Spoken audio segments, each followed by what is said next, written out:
Hello, and welcome back to our virtual programs. I'm Cassie Olson, Game Fish and Parks Program Coordinator here at Pelican Lake, Sandy Shore, and Lake Cochran Recreation Areas, as well as Hartford Beach State Park. Thank you to everyone who tuned in yesterday to learn all about coyotes. Today we're diving in head first to learn all about fish. Do you know what our state fish is? Our state fish is the walleye, one of my favorites. If you missed yesterday's video, scroll back on our Facebook page, Pelican Lake, Sandy Shore, and Lake Cochran Recreation Areas to get all caught up. Watch through the video and complete the challenge at the end. When you're done with the challenge, send us your results through a Facebook message or on the post, and you'll be entered in a prize for a drawing on Saturday. Fish have always amused me, from playing in the minnow bucket when I was a kid, spending time at the lake with my family, and even helping decide what I wanted to do when I grow up. I've always been so excited to learn more about fish. Now, I'm excited to pass on that information to you. Can you name all 5 of our senses? Smelling, hearing, touching, seeing, and tasting. We know how those senses work for us, but how do you think they work on a fish? If you look very closely here on my perch, you will see a fine line right along here. That line is called the lateral line. It runs right along the backbone, and in the backbone, there is a bunch of nerves. So that is how they do much of their feeling, as well as picking up on some of the vibrations around them. So in a way, that is how a fish feels and hears. Most of the blood that's in a fish is below the lateral line. So when you're cleaning a fish, if you would cut into the flesh up here, you would see no blood. We'll get into that a little bit more later. A fish has 2 eyes, but where are they located? Are they located on the front of their face like ours? Nope, they're located on the side of their head. And that gives them a wider range to see around them, more peripheral vision. This is one of the ways that they help protect themselves. What other ways do you think that fish can protect themselves? Camouflage is a big one. If you look at this guy, he's dark on top and light on the bottom. Being dark on top helps him so when he's swimming towards the bottom of the lake, he blends in with the bottom. Being light on top, he blends in with the top of the water. And also, he's got these lines here to help him kind of blend in with the surroundings. They also have these fins, and inside the fins are very sharp spines. You don't want to get poked by one of them. Those help protect the younger fish from being prey to the larger fish. So if a larger fish was coming behind him and going to eat him, he could pop those spines up, and the other fish wouldn't be able to swallow him. There's one more. It's called mucus. It's the slime that's on the outside of a fish, and that helps keep bacteria and other bad germs off of the fish. Do you know what a fish eats? We can tell a lot about a fish just by the way their mouth is shaped and what their teeth look like. There are 3 different types of fish. There's benthivores, also called bottom feeders. They have a mouth that's curved down towards the bottom of the lake. If you look at my poster, the common carp, you can see the shape of his mouth is angled down as well as some of the other guys surrounding him.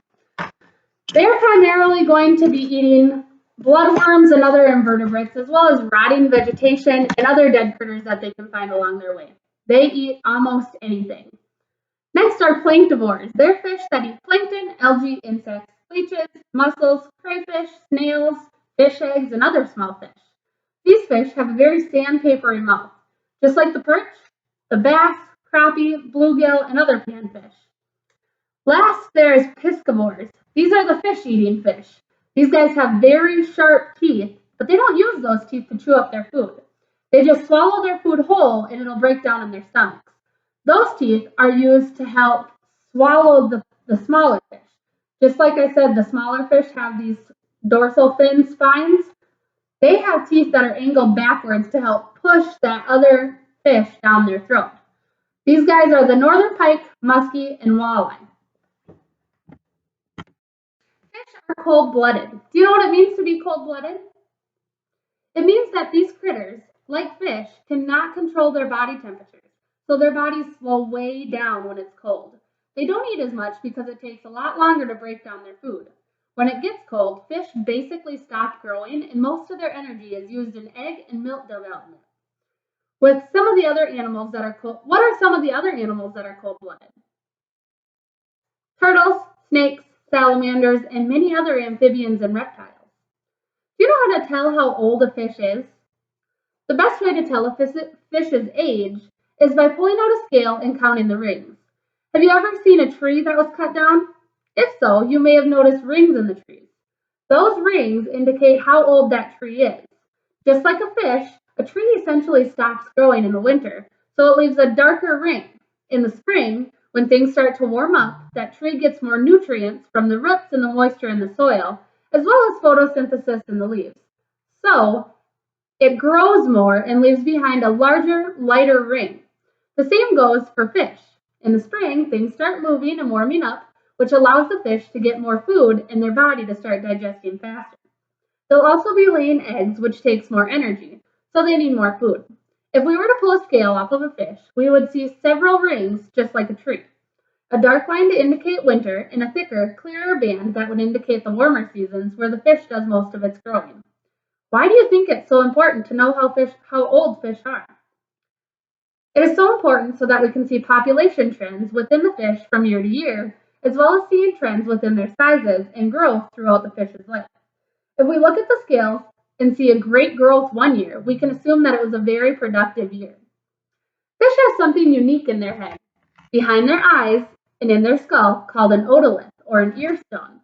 They have two of them, and they have their own little pockets right inside their skull. These otoliths help the fish orientate themselves and maintain balance, and they kind of act like our middle ear. These ear stones can also be used to age a fish. They're made up of calcium carbonate and protein, which is laid down at different rates throughout the fish's life.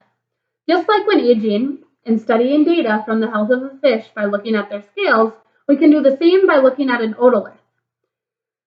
Many cultures call these lucky stones, and they use them as jewelry. This otolith is from a sheephead, also known as a freshwater drum.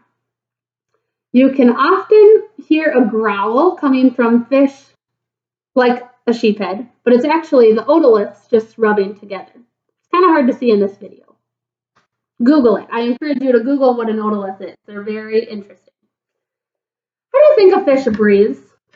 Is it through their mouth or their nose? It's through their gills. The gills are just like a fish's lungs. Water has oxygen in it, so the fish's gills will take in the water and separate the oxygen from the hydrogen molecules. The oxygen will then go to the fish's heart, which is directly behind the gills, and be pumped through the rest of its body. A fish has one really unique organ called a swim bladder. This organ helps the fish control its buoyancy despite water pressure changes around them. It also allows the animal to go up and down in the water without having to waste any energy on swimming. The swim bladder sits right above most of the organs in the fish, and it's surrounded by the rib cage right under the backbone. Fish are interesting critters and my all-time favorite to teach you about. I've always loved fishing, and I've worked hand in hand with the fisheries crews. Because I have an understanding of fish, I always think that catching fish is more rewarding to me. I will always encourage you to get out and go fishing as often as you can, but of course use great caution if you're going to try it anymore this year. When you catch a fish, we want you to know how to enjoy your harvest the most. At the very end of this video, Josh Cleveland, District Park Supervisor, is going to teach you how to clean fish. But before that, I have a few more things I want to show you. Spring is close, and it's an excellent time to bust out those long rods and get them ready. First, you need to know how to tie a knot. There are several different ways to tie a knot, but I'm going to teach you a few of my favorites. There are two types of line that we'll use, monofilament and braided. Mono is one single line, untwisted, while braided is a bunch of smaller strands braided together, making one strong line. Mono is best for beginners, but I'm going to let Josh teach you that one. So we'll start with the polymer knot. Well,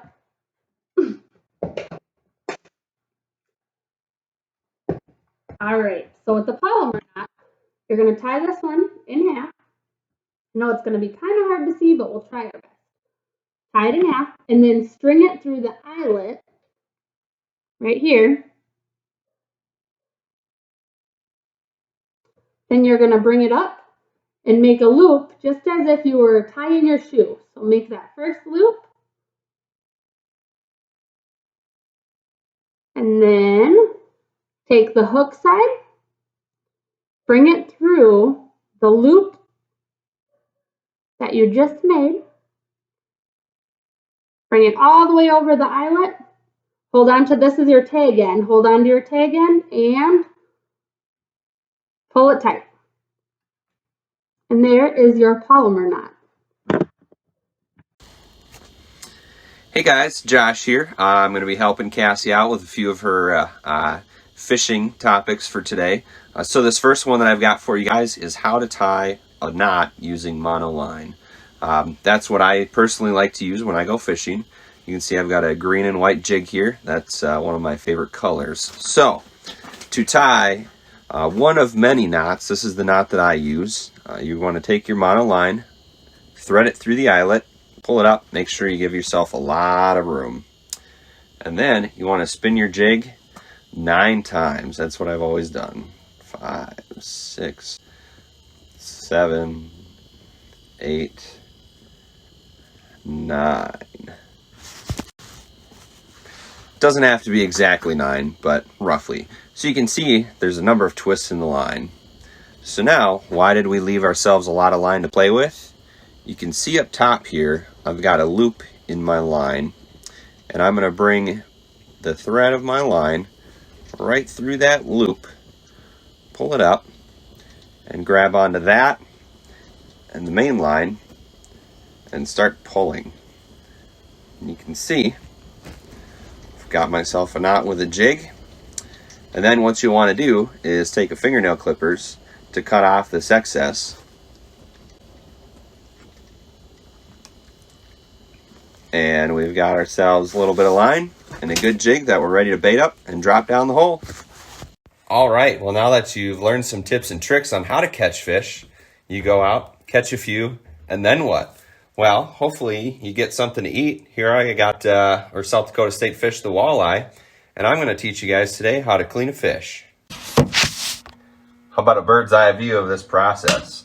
First things first, always be careful. You want to have a sharp knife. If you don't have a sharp knife, what you can do is try to hack through the fish and end up messing it up. So what we do, locate front fin and the gills, and you want to cut down to the spine of the fish right behind there. You'll be able to, as you're cutting, you'll run into it. It'll be hard. And what you want to do, and sometimes what I do, you'll notice the different color separation here, is actually cut right along that color line down to the bottom fin here. And then it's easy to come back up and just follow that rib cage right on through the fish. Like I said, good to have a sharp knife, otherwise that's going to be tough. There's many different ways to clean a fish, so I'm just going to teach you guys how I clean fish. All right, I'm just going to finish flipping that fillet off. I like to set that aside for later. We'll flip the fish over.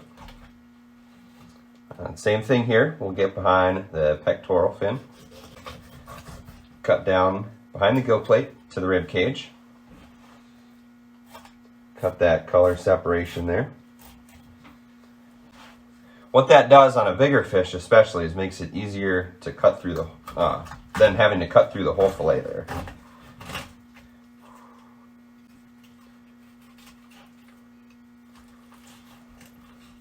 Made a little oops. All right, back on track. So you can see when you get done cleaning a fish, and it takes quite a bit of practice to get good at it, but you don't leave any meat on either side of the fish. So for a little treat, I'm going to teach you guys something. When you get a nicer walleye like this, you can actually cut out the cheek meat. So you'll come in, you'll kind of find where it's soft in the cheek and then bony. So you'll come in behind that bony plate and just cut around everything that you feel the edge of being soft and hard. Bring that around towards the eye. And then you flip that out.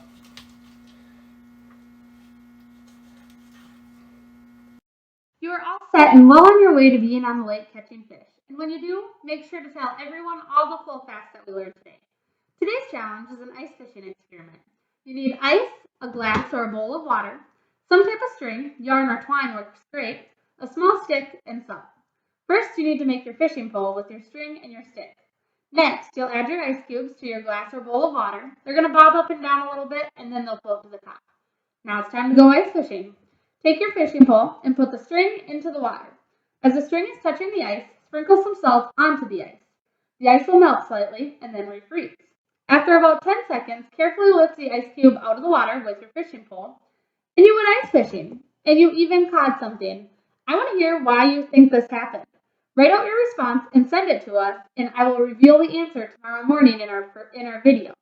Thanks for tuning in with us today. Go outside and get some fresh air. It's beautiful, and I want you to get out there and play. Head out to the park, go for a hike, and play on some playground equipment. Practice casting in your backyard or have a family campfire and make some s'mores. Be safe, stay healthy, and enjoy your family time. See you tomorrow morning.